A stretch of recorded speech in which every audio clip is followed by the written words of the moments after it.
Mr. Toastmaster, fellow Toastmasters, and welcome guests. Who is Todd Sink? Well, there's more to me than you might think.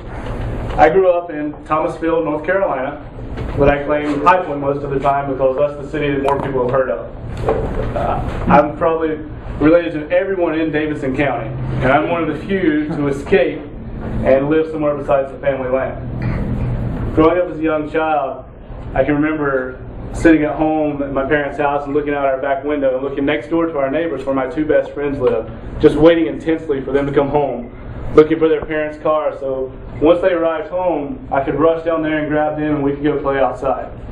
The three of us we played outside almost every single day, and we did everything a little boy's mind can imagine.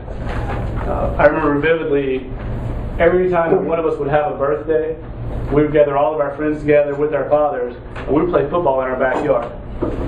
We would put on our football helmets and pads and jerseys. How many of you remember those football pads and jerseys, the plastic helmets that kids had in the early 80s? You buy your favorite team's jersey? Or 60s. Or 60s. Well, mine was Dan Marino, and we all had our favorite teams, but it was some of the best days of my life, putting on our jerseys, playing football with our dads, and playing in the backyard. And who knew that one day I'd actually move to Florida, close to my favorite team at that time, was the Miami Dolphins. And Dan Marino was the jersey that I had. So it's amazing that I ended up here in Florida where I actually have a chance to watch the Dolphins play one day. So I was blessed with a wonderful family. We love each other, and we're lucky we don't have much drama that happens in our families. So I love surprising my families. And my freshman year of college, I was away at school. I was at Appalachian State University, which is in the mountains of Boone, North Carolina. And I decided I had a good opportunity to surprise my sister. She was expecting a wonderful young boy to come into this world in September 1999. So I knew it was going to be tough to get there when all the action finally took place because I was away at college. But I got the phone call one Thursday afternoon and decided, you know what, I need to make it down there. I need to go see my sister and surprise my family. Well, how many of you remember Hurricane Floyd? Hurricane Floyd decided to make a trip to North Carolina on the same day that my nephew decided to arrive in this world. So I got to journey 2 hours down the mountains of North Carolina back to High Point to be there when my nephew was born. But to walk in that room after he was born in the recovery room, see my sister and surprise my family, and to hold my nephew on the first day of his life, it was certainly well worth the journey. It was worth every minute of it. So I was able to spend a couple of hours with the family, and then I hopped in the car and got to drive back to school because I had classes the next day. After graduating from Appalachian, I moved to Charlotte, North Carolina. Because when you graduate from App, you either go to Winston-Salem or Charlotte because those are the two closest cities and that's where the jobs are. I got a job with a mutual fund company called Vanguard, and I was able to take some examinations and pass all of them to become a certified financial planner while at Vanguard.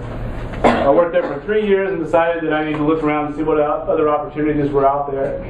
And I was lucky enough to find a job with Principal Financial Group, who is the company that I currently work for. Living and working in Charlotte was absolutely phenomenal. I loved it. It was a lot of fun. I felt like I was going through life and just checking items off of my to-do list. I had a great job. I was involved in a wonderful church. I had a lot of good friends. And I had purchased my first home. So I felt life was moving along greatly. I was examining things and looking around and I realized, you know what, maybe it's time that I stop being so selfish and stop worrying about myself so much and start dating more to see if I can find someone to spend the rest of my life with. So I put this as my next item on my to-do list. And things don't always work on our time frame. So I had some good experiences with dating and a lot of bad ones. And the pastor at our church started doing a sermon series on Matthew 6:33, which is seek first his kingdom and then all these things will be given unto you. Well, that really touched me. And so I started thinking about that over the coming months and decided I really needed to become a better man and to become the person that I need to be and seek his kingdom. And if I did that, then he would provide everything in life that I ever needed. So a few months later, I was blessed when a mutual friend introduced me to the love of my life in April of 2009. It was definitely the single greatest thing to ever happen to me. I met Lindsay through this friend. We hit it off from the bat, and we just knew that we were meant to be together. I've always felt that God had created someone especially for me and would bring them into my life at the right time, and he certainly proved that to be true with Lindsay. Well, we started dating in April of 2009. that was April of 2008. In January of 2009, we moved to Tampa to be closer to her family. They had retired here. By May of 2009, I decided it was time to pop the big question. So she loves animals, and we went to Orlando to celebrate her birthday. And after spending the day at SeaWorld, I asked her to marry me in Orlando. I got down on one knee. I was certainly nervous, but it was well worth all the jitters and everything. Once I got down on one knee, she had the reaction that we all hope to get when you ask someone to spend the rest of your life together. She covered her mouth and started jumping up and down, squealing, and we were just so excited. She answered yes, and we hugged each other, but tears just flowing. It was a wonderful experience. Something just thinking about it would bring tears back to my eyes because it's so special. So we called our families, and they were all excited, although I don't think many of them were very surprised. So 7 months later, in December of 2009, we got married at one of the most beautiful weddings in Greensboro, North Carolina, with 375 of our closest friends. So it was a big event. For our honeymoon, we were able to go to Lake Tahoe to go skiing for a few days because that's what I love to do. And then we drove over to Sonoma Valley and drank some wine, which is what she loves to do. And then we spent a couple days in San Francisco before returning back to Tampa. Living and working in Tampa has been a great, interesting experience for us. We found a wonderful church here that we like called Relevant. It's in Ybor City. And we've made many great friends.